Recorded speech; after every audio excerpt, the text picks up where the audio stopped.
Tara guys, turo ko sa inyo paano gumawa niyan. Pinakayaming pizza.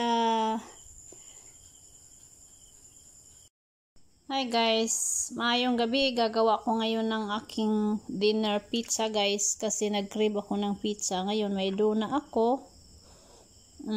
Tapos mayroon akong magnolia nga quick melt, slice ng onion and tomato.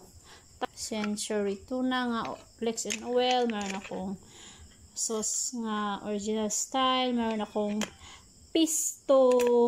Yan guys, pesto yan guys. Gusto ko yan, may cheese ako din. Tapos may black pepper.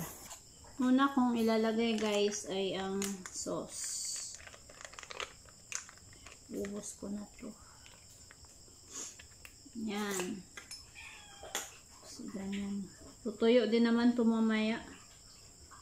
Hindi ko lagyan yung gilid kasi bibigyan ko yung mga aso ko. Yan.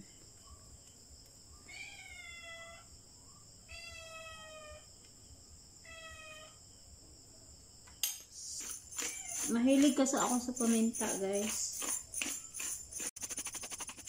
By the way, guys, magre-real talk ako habang gumagawa ako sa aking pizza dinner. Totoo lang guys, mahilig talaga akong gumawa ng mga videos. Matagal na akong ganito. Ilang taon na. Pero never akong nag-give up guys. So, my real talk is, alam mo yung inaasahan mo yung pamilya mo na susuporta sa mga hilig mo, kung ano yung mga ginagawa ko sa aking YouTube channel. Pero, sad to see guys, parang kinakahiya pa nila ako na i-like or i-share ang mga videos ko. So, may tao talagang ganun guys na wala ka namang magagawa kasi ganun talaga sila. Ang sinusuportaan nila yung mga taong hindi nila kilala, yung mga taong hindi nila kano-ano. Pero it's okay lang naman guys. Nagre-real talk lang naman ako. Wala naman sigurong masama kung nagsasabi ako ng totoo.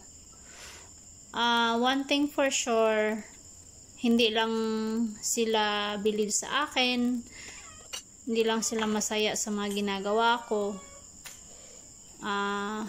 Ayaw lang talaga na akong suportaan, pero alam ko namang to see is to believe sila eh.